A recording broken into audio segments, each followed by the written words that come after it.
Awesome. Good morning. It's great to be with everybody today. Before we jump into it, I kind of just want to talk about what we went over the last day here. So I know you heard yesterday from Bill Doherty and Katie Doherty. They talked about Walton in the past, the last 3 quarters here, and they discussed a little bit about 2026. So in 2025, we've seen exits of $229.5 million and $159.6 million that has already been redistributed to Walton's clients. After Katie discussed 25, Bill got into 2026 and what our focus for the next year is. The big theme there, or the big focus for our year, is going to be to lean in. Bill's going to focus on how to lean in on a company level, how to be lean, and how to be efficient. For us, for me and Michael, our job is to lean in at the real estate level. We want to push our assets forward, exit our deals under contract. This is our primary focus for Walton in 2026. It was noted yesterday that we have $915 million under contract with expected exits next year. Of that, we want to close on 75% of those. Of that 75%, $270 million is expected to close by year end. My colleague in the back, Rob Dixon, works and leads up our Texas region. 2 of those big transactions will be in Texas. So if anybody is interested about those projects, please reach out to Rob after this event. Outside of that, for us, we want to lean in on a bunch of different levels too. So we need to lean in and be more efficient at a department level. Yesterday, we were talking with our board of advisors in the implementation of artificial intelligence. This allows us to be more efficient at the department level, at the division level, and through our land acquisition process. And in addition to that, we're trying to create new partnerships with best-in-class consultants. That started with Tim Sullivan presenting for us earlier today, and you'll see it later when Jim Bavisette talks on Metro as well. Outside of that, our presentation is going to be more focused to what Tim Haywood just noted to you. We're going to tell you about the land acquisition process, how we evaluate deals, how we move through the process, how we work with best-in-class clients, and how we provide value for our Walton clients here in Phuket today. With that, I'll jump in to this next slide maybe. There we go. So real estate, I think everybody understands real estate, that's what's brought you here. That's why you're interested in Walton Global. Our job is to buy the right property. We mainly work in the pre-development land, which is on the right side there, but it helps us get to the residential property, and that's what we're working with best-in-class developers and home builders to do. We love real estate because we love land. We buy and we sell land. We love land because we believe it's an inflation hedge, which is number 3 there. It provides value resilience in tough markets and tough times. Tim noted it during his presentation just before this too as well. Although there's been struggle in the market with construction costs going up, home prices having to go up and down based on the market as well, the one thing that's valuable, at least in those inner 2 markets circles as he mentioned, is land value. The other thing that we love about land is its sustained value growth. It appreciates if you put in the work and effort to push that forward. And that's what Walton is here to do. To find the right pieces of property, entitle that property, ensure that services are coming to that site so developers and home builders can build on it and eventually sell to home buyers at the end of the day. Here at Walton, we focus on the pre-development land, raw, unentitled land, and that's how we purchase it. Many of you and your clients are invested in the land like that today. And here on the screen just shows a couple examples on how we'd love to move that property from raw, unentitled property, obtain those entitlements, start the land development process, which is starting to get your road network in, grade the dirt, put in the sewer, the water infrastructure, to then start the home building, to then turn into be developed real estate where where the home builders are selling the properties and selling the homes. Across the US and Canada, we manage just under 90,000 acres, with just about 80,000 acres of that in the US. As you can see here, we're focused in the southern smile of the United States, starting with California, Arizona, Colorado, and Texas for the West, which is what Shane oversees, and then I focus on our East Coast assets, primarily from Maryland down through Florida. A lot of these key growth network markets that Tim spoke about earlier, where we're seeing the demand, that we're continuously buying property. So how do we decide what property do we want to buy? It starts by, we'll go through it over the next couple slides here, but it starts by looking at the MSA. The MSA is usually just large growth markets. You're focused on your Dallases, your Houstons, your Tampas, your Washingtons, and any of the adjacent cities, counties, and towns that are seeing value and growth come to that area. Once we identify which market we want to go in, we start funneling down into those counties and those cities. Where are the properties at? Where are they located? We're trying to figure out how they can be utilized in order to put residential development on at the end of the day and provide affordable housing to the American market. And once we identify a market that we want to be in, we start the due diligence process prior to ever acquiring a property. All sorts of things go into this. You're talking about environmental studies. Is the soil, can you build on the property? Thinking about land planning and entitlements. What can we build here? What is the local government going to allow us to be able to build to realize real value in the property? And then we also are very, very hyper-focused on the housing market, the competitive analysis. I want to stop for a second and make sure everybody realizes the fact that we have Tim Sullivan from Zonda here that was able to speak about the current market conditions. When you talk to any national home builder, developer, even investor in the United States, the gold standard for market research from home sale data and home builder activity and overall market demand is Zonda. So to have him here to be able to be able to speak about it is very impactful, so you all hear directly from the same sources that us, our clients, and the builders and developers are looking at. And then it starts into the property expenses and valuations. What's it going to cost to develop the property? How much is it going to cost to put the roads in, to put the sewers in? How much can the home builders end up selling these houses for in the future so that we can realize the profit? So, like I said, ultimately, and how Shane had talked about it before, when you start at the 30,000 foot level, it all starts with market analysis. Where is the right place to buy? You're focused on migrations, population trends, things like that that forces where the demand is going to be. You're looking at housing starts, closings, things like that that will ultimately drive the demand of the buyer and our home builders and developer partners. And beyond that, you're looking at the development constraints, the ability, are you working in a municipality that's going to be conducive to the development, that's going to allow a high density subdivision that our home builders and developer partners want? That's a very key and critical component as we're working through the process in our analysis is we want to buy property where we can develop and build these out. And then ultimately, it all comes down to jobs and employment. Is there going to be a buyer demand for that end developer and builder as they realize and develop that property? Once you've completed that initial market analysis, or what we like to call it is a desktop analysis, you start moving into your financial and engineering analysis. This is where our portfolio management comes into play.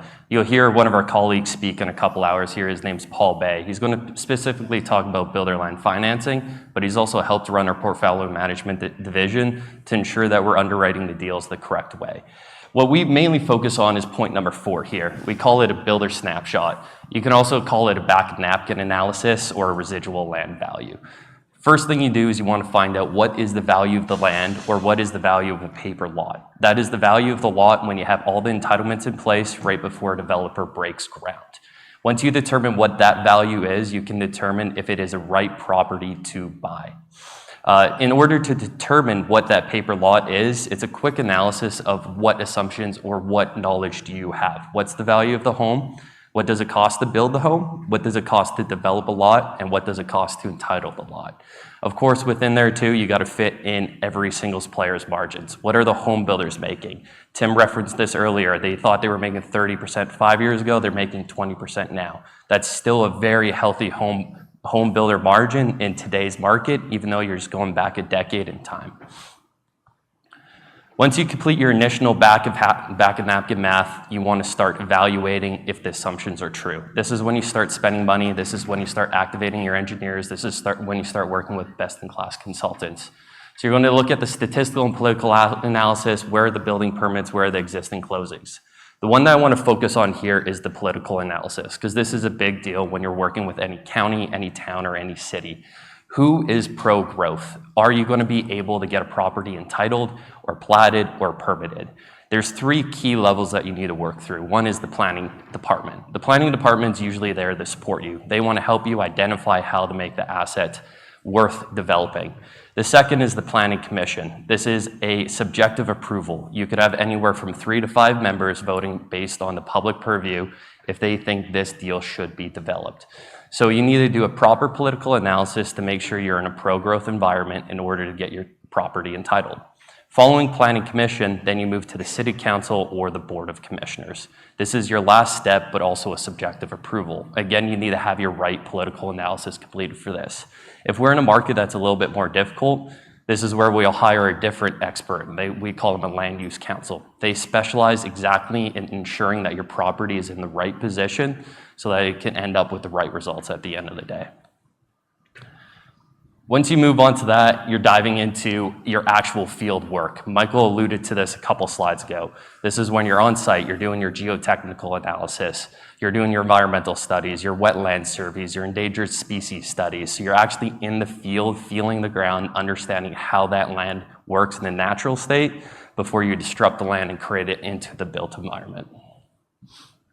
And ultimately, as we look at it as a strategic land investment and we have a process on how we do that. Ultimately, it all starts with the right area, the right market, the right submarket, the states where the growth is, and identifying where that is. The next thing that is our key advantage in the marketplace is our all-cash acquisitions. By doing so, we're able to close on properties that our competitors, maybe builders, developers, aren't able to do, and we're able to do it with speed and be able to buy properties that they would eventually want, but maybe the seller is just ready to sell that property immediately. And it's an opportunistic approach for us to be able to find new opportunities. We have a proven exit strategy. We align ourselves early with our end buyers, whether it's historically been with the builders, and we'll talk about it more as we're becoming more aligned with our development partners.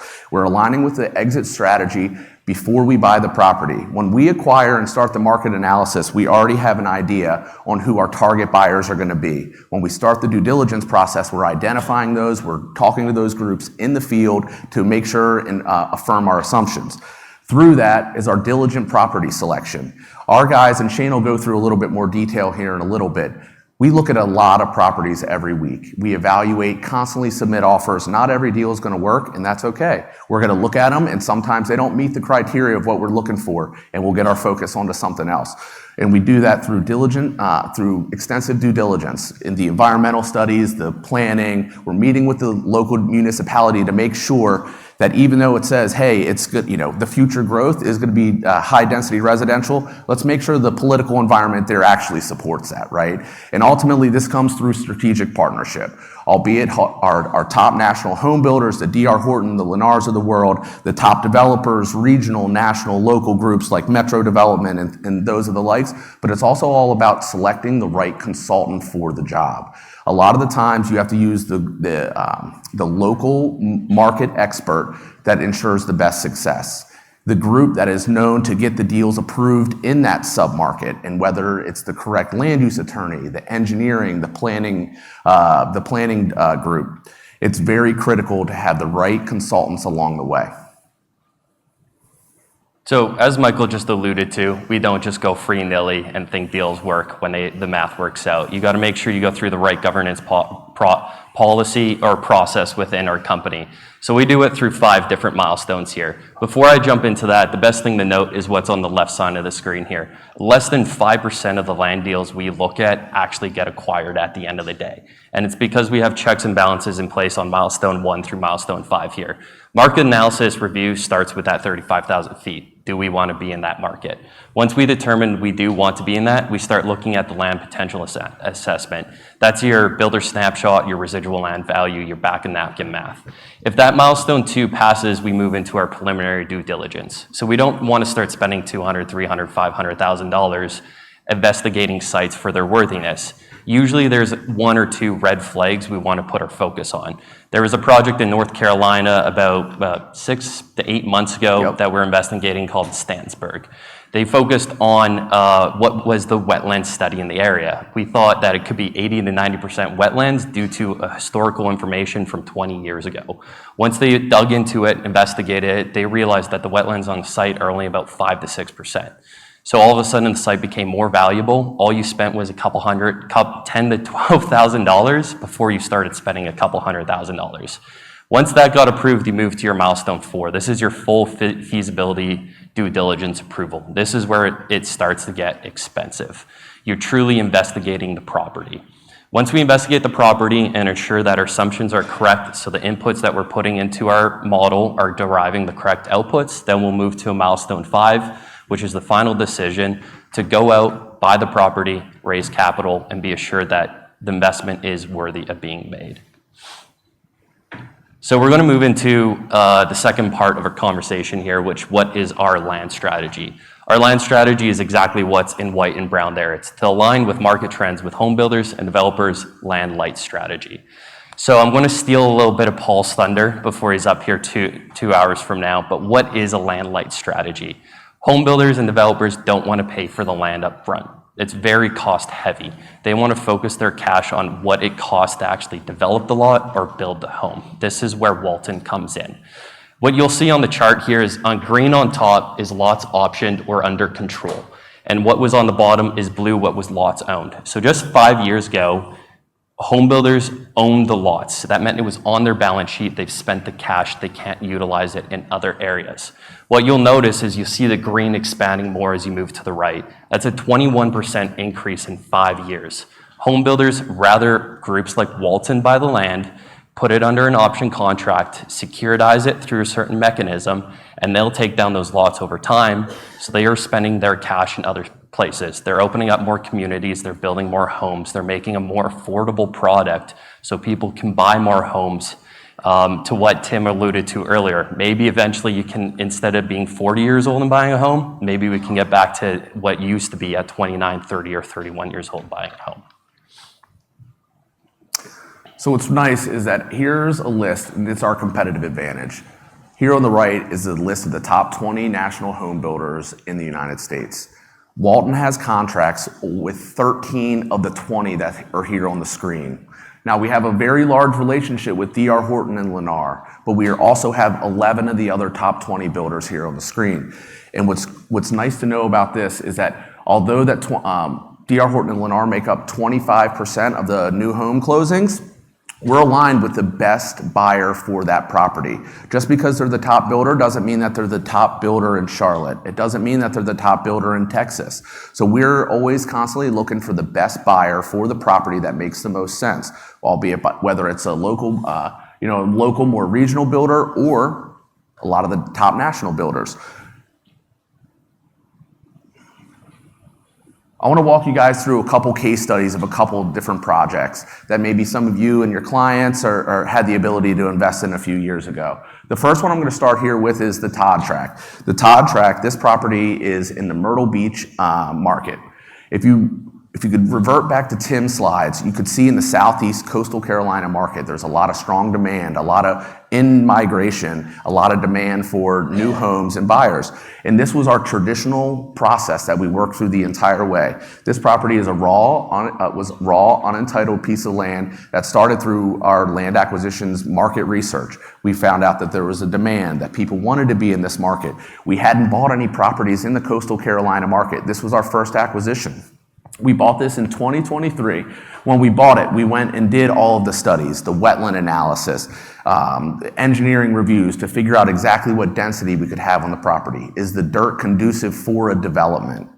We worked it through, and earlier here in October, we had our first closing with Lennar, the number 2 builder in the country. And fantastic news. They close on half of the property so that they could start development immediately, and then in 12 months, they're going to take down the next portion. What's great about this is just it's proven that our strategy works. We go out, we do the research, we do the upfront diligence, we get the upfront buyer demand before we bought the property. Lennar was aligned with us on this property through the entire process. They were with us through the due diligence process. They sat in with the engineers through the meetings. They heard the same thing that we did that shaped our assumptions so that we could get the returns that we obtained here. The next one we have here is an existing project that's actively in the pipeline, and our other strategy that Paul's going to go into more. This is one of our builder land finance properties. This one's called Me Place that we're actively working on with D.R. Horton. We haven't closed on this, but we're supposed to close on this here in November. What's great about this is that this was a builder source deal. D.R. Horton brought this to us and for us to bank their finished lots. Extremely strong demand market in the Philadelphia, Pennsylvania MSA. A lot of jobs demand, a lot of growth, and a high barrier to entry for home builders. So them bringing us this opportunity was very strategic and advantageous for us.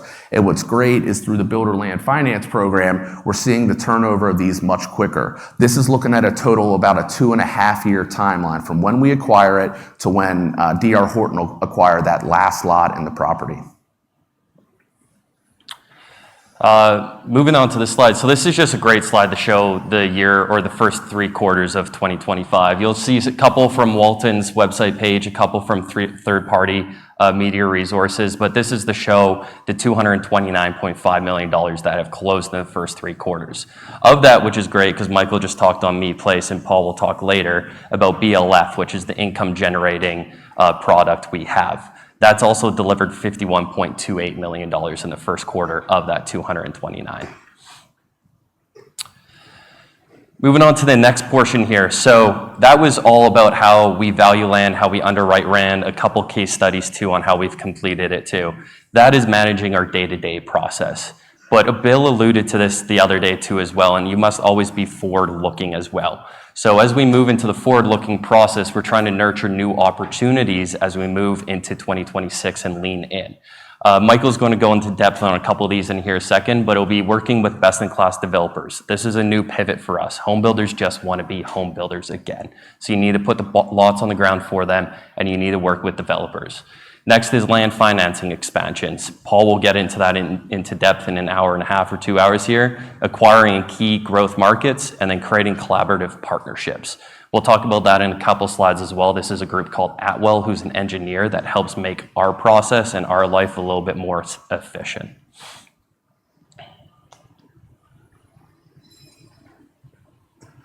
The new opportunity that I am personally the most excited about is our developer term sheet and our collaboration with best local and regional developers.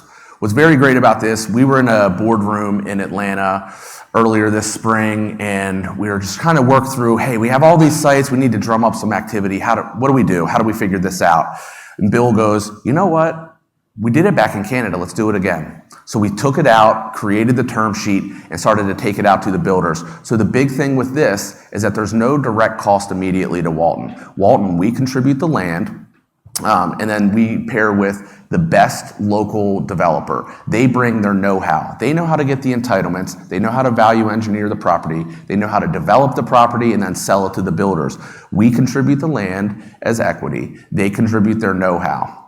They help obtain the financing for the property, and by doing so, we allow the land to be the security on the property.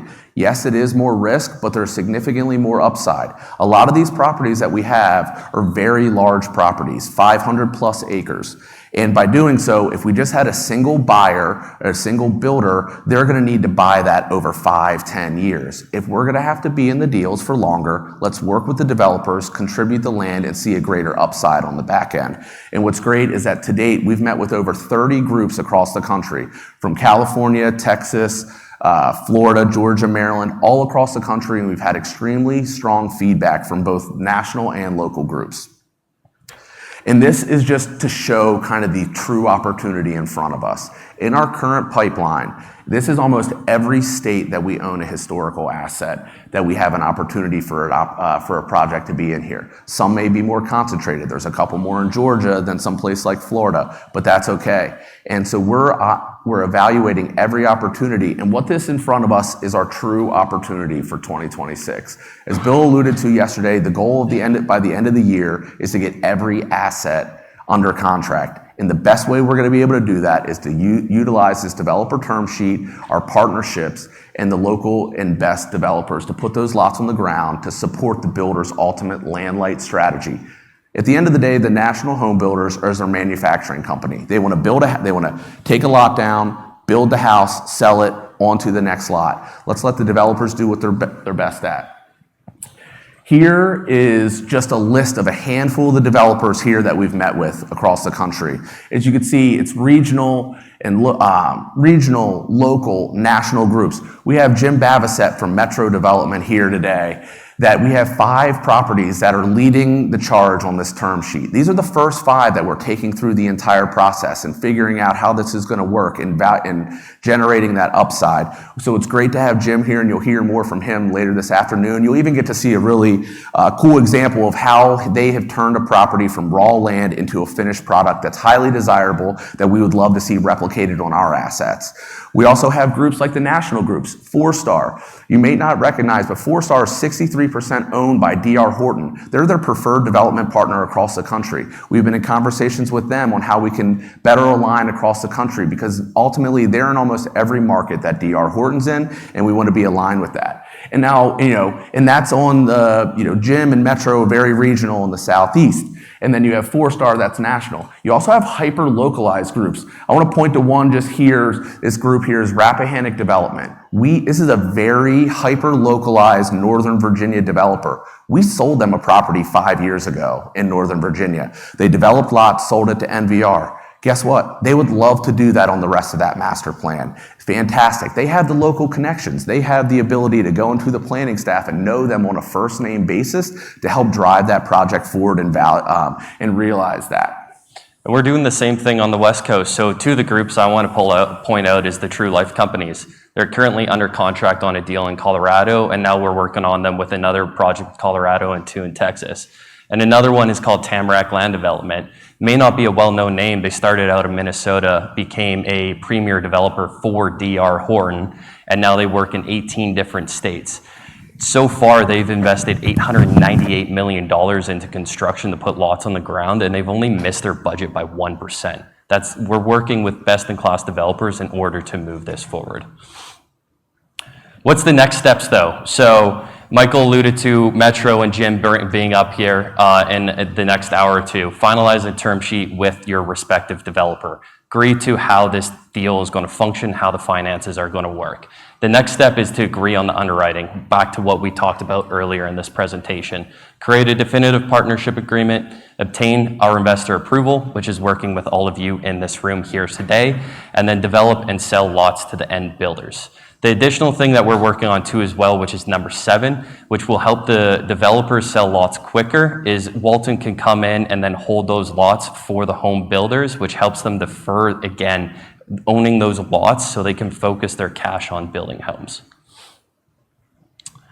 I don't want to get too much into this one because Paul needs to talk about BLF later. D.R. Horton's our #1 client when it comes to land banking or having deals optioned for them. And Michael talked about it earlier that we're working with 13 of the top 20 builders on a national scale. But this is Walton's top 10 clients right now. We're obviously working with #1 a lot, just shy of $1 billion at $950 million. And then Lennar is our #2 client at $161 million right now. I'm not sure if everybody recognizes Clayton Properties. They're on a massive deal with us in Colorado. They're backed by Berkshire Hathaway. So we're working with best-in-class home builders as well as developers on a day-to-day basis. And another thing that we're continuing to be excited about as we move forward is we are continuously buying new properties and acquiring new opportunities. And we're doing that through a diversified sourcing approach. We're starting to look at more infill, closer, smaller deals, higher density that are closer to the city center, that aligns with what Tim said, where the market demand continues to stay strong the closer you are to the city center. The other thing we're doing is our land team is out there self-sourcing larger properties. Historically, we have been buying with the idea of selling it directly to a home builder. But now that the home builders are just looking for finished lots, we're retailoring that approach and buying larger parcels with the idea of pairing with developers to be able to sell those to the builders that ultimately have that demand. And then the other thing that we're doing is we're utilizing developer and builder source deals. We're working with our partners, explaining our strategic advantage that we can close quicker than they can. We can close without the permits that maybe the national home builders have their buy box that they can't. It allows us to obtain more opportunities and evaluate more opportunities. And what's good about that is we have an early alignment with our buyers. Like we had talked about earlier, while we're under contract, we're constantly sourcing an idea, coming up with who are the best end users or buyers for that property. Is it D.R. Horton? Is it Lennar? Is it one of the local regional builders? We're interviewing these groups while we are under contract to make sure we have the demand, as well as we're talking to our development partners so that they are also sharing the same vision we are in the future of the property. And it ultimately comes back to the opportunity to our partnerships. It's working with the groups like Metro. It's working with the other big national developers to find those additional opportunities so that we can begin and find bigger opportunities across the country. We're just going to run through a couple of things that are just, a couple different opportunities that we're looking at right now. These two on the screen are just a couple deals that were sent in by a developer for us to underwrite and look at. 1,500 acres in Pensacola, 2,900 acres in Houston, Texas. What's great about this is that historically when we've been tied with just the builder, if that builder decides to pull back, we have to find a new buyer. By aligning ourselves with the developers, they're going to put 5, 6, sometimes 7+ builders in a community this large. It allows us to diversify the risk. It allows us to spread out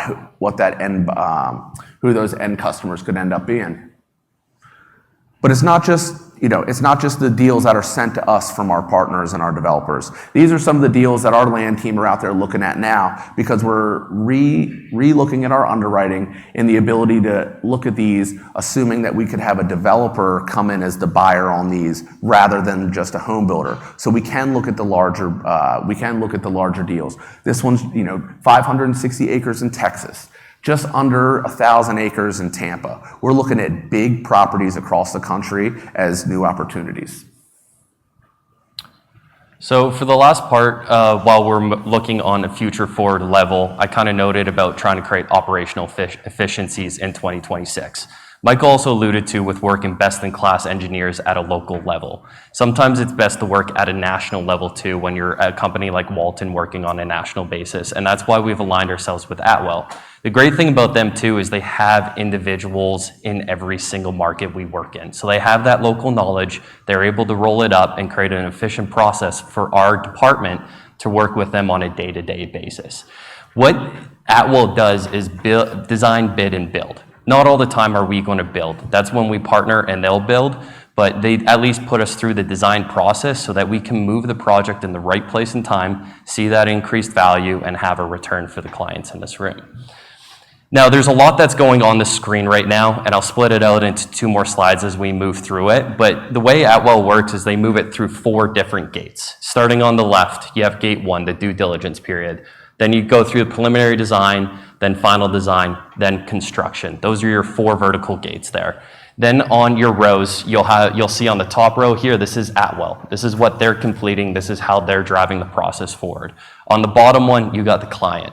We're the client. Walton is the client. These are critical decisions along the way that the real estate department is making in order to drive the asset forward in the right process.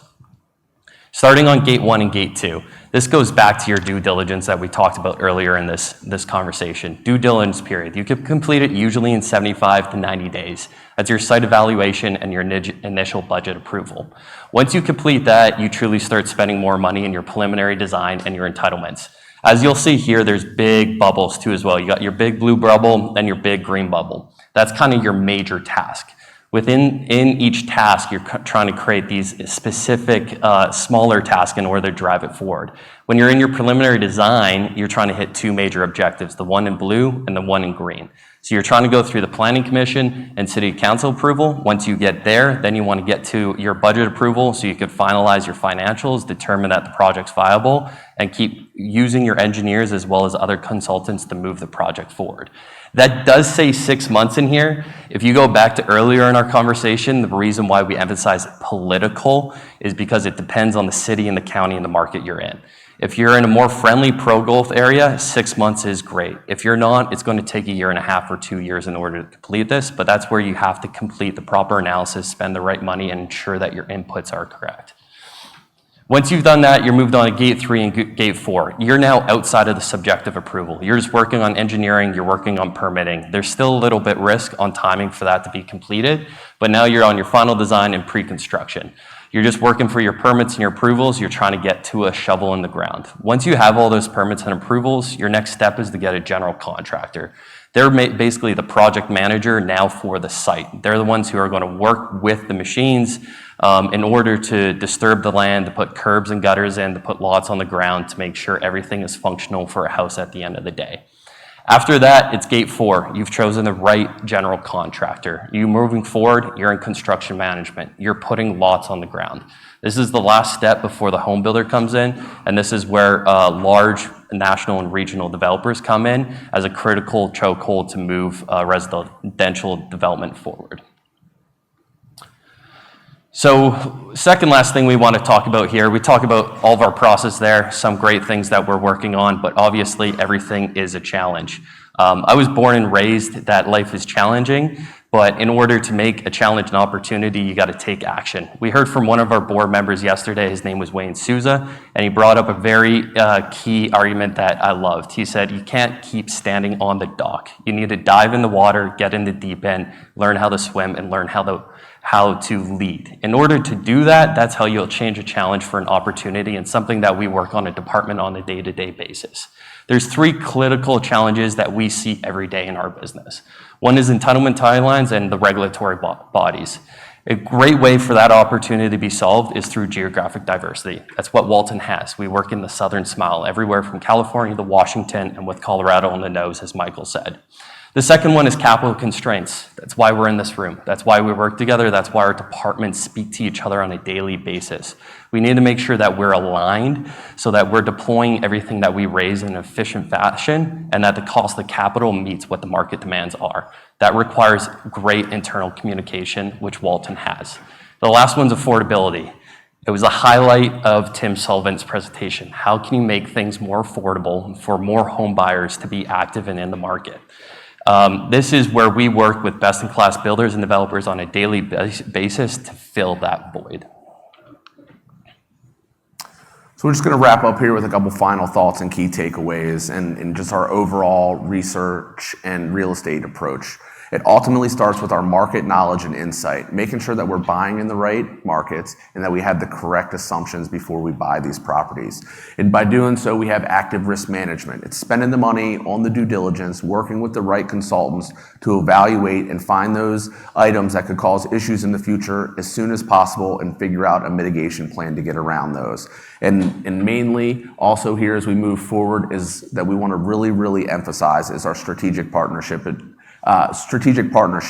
working with best-in-class developers to help align with the builder's land-light strategy, continuing to expand our relationship with D.R. Horton and other top national home builders, but in addition to working with the best regional and local consultants on a scale that we can replicate across the country. And we'll finish off with just one thought here, and this statement is, I think this does a really good job of kind of summing up our approach. Walton transforms land into opportunity. We identify, manage, and realize value from U.S. real estate for lasting investor returns. Thank you.